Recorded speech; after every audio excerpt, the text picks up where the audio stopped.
السلام علیکم۔ اردو پوائنٹ کے نیشنل نیوز بلیٹن کے ساتھ میں ہوں عمر خطاب۔ سب سے پہلے آپ کو خبر دیں، پاکستان سول ایویشن اتھارٹی نے پروازوں میں نسوار لے جانے پر پابندی عائد کر دی ہے۔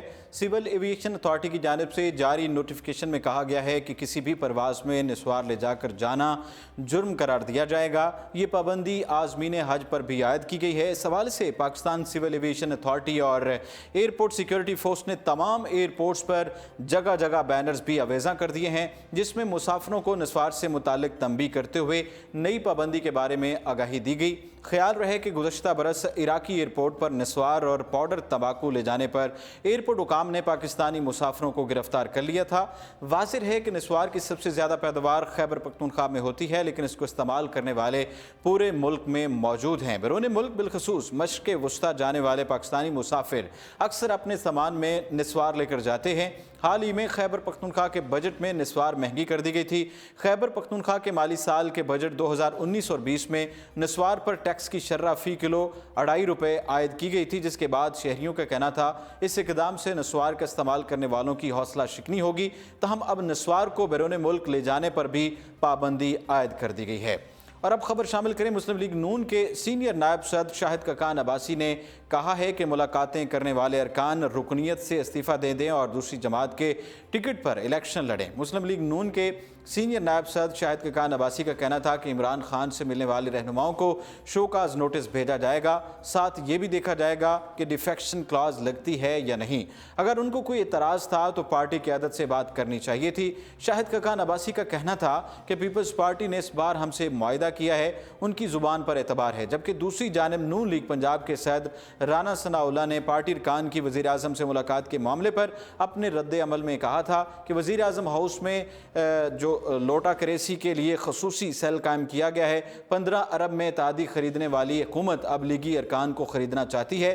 صوبائی صدر نون لیگ نے یہ بھی کہا کہ لیگی ارکان کو توڑنے کے لیے خزانے کے منہ کھول دیے گئے ہیں، عمران خان کو لیگی ارکان کو خریدنے میں منہ کی کھانی پڑے گی۔ رانا ثناء اللہ نے یہ بھی کہا کہ حکومت عوام دشمن بجٹ سے توجہ ہٹانے کے لیے جھوٹا پروپیگنڈا کر رہی ہے۔ انہوں نے کہا کہ کوئی لوٹا ہوا تو اس سے قیادت استعفیٰ طلب کرے گی اور کارکن ان کے گھروں کا گھیراؤ کریں گے اور گھر کے گھیراؤ کی قیادت میں خود کروں گا۔ دوسری طرف بات کریں، سپریم کورٹ نے مرحوم پولیس افسر اور اس کی بیوہ کی کرپشن کیس میں جرمانے کے خلاف اپیل مسترد کرتے ہوئے جرمانہ ادا کرنے کا حکم سنا دیا ہے۔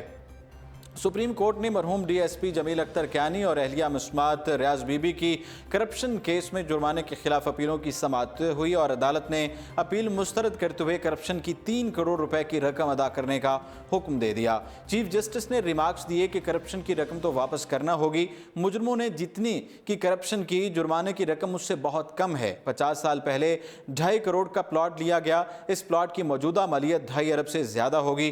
2003 میں بھی کہا گیا کہ 3 کروڑ جرمانہ آج کے حساب سے انتہائی کم ہے۔ چیف جسٹس نے کہا کہ جرمانہ میں کمی نہیں بلکہ اضافہ ہو سکتا ہے۔ معاملہ یہ نہیں کہ اثاثوں پر مزے کیے گئے، معاملہ یہ ہے کہ 9 کروڑ کے اثاث سے کب اور کیسے بنے۔ جمیل اختر کیانی پولیس میں 1959 میں بھرتی اور 1995 میں ڈی ایس پی کے عہدے سے ریٹائرڈ ہوا۔ اس پر کرپشن اور اختیارات کے ناجائز استعمال کا مقدمہ تھا۔ ٹرائل کورٹ نے جمیل اختر اور اس کی اہلیہ کو بالترتیب 10 اور 5 سال قید کی سزا کے ساتھ 3 کروڑ روپے جرمانہ کیا۔ ملزمان نے سزا کے خلاف اپیل کی، لیکن ہائی کورٹ نے بھی فیصلہ برقرار رکھا۔ ملزمان کے وکیل نے سپریم کورٹ میں اپیل میں کہا کہ ڈی ایس پی جمیل اختر کیانی کا انتقال ہو چکا ہے، جرمانہ کی 3 کروڑ رقم ادا نہیں کر سکتے۔ نیب نے ہمارے 1995 کے بعد کے اکاؤنٹ بھی ضبط کر لیے تھے۔ وزیر اعظم عمران خان نے وفاقی کابینہ کا اجلاس کل طلب کر لیا ہے اور اپوزیشن کے احتجاج سے نمٹنے کا پلان تیار کرے گی۔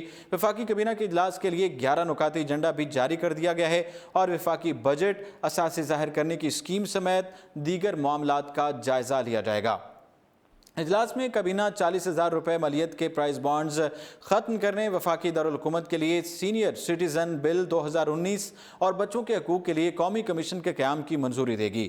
جنوبی کوریا کے شہریوں کو ورک ویزا جاری کرنے کی منظوری، 17 ایونیو میں توسیع کے لیے شہر اقتدار کے ماسٹر پلان میں تبدیلی کی منظوری، کابینہ صوبوں سے اسپتالوں کی وفاق کو منتقلی کی منظوری ایجنڈے میں شامل ہیں۔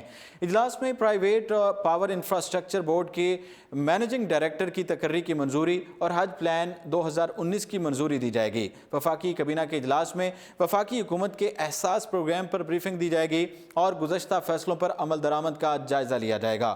اجلاس میں کابینہ 40,000 روپے مالیت کے پرائز بانڈز ختم کرنے، وفاقی دارالحکومت کے لیے سینئر سٹیزن بل 2019 اور بچوں کے حقوق کے لیے قومی کمیشن کے قیام کی منظوری دے گی۔ نیشنل نیوز بلیٹن سے فی الوقت اتنا ہی، اور آپ دیکھتے رہیے اردو پوائنٹ۔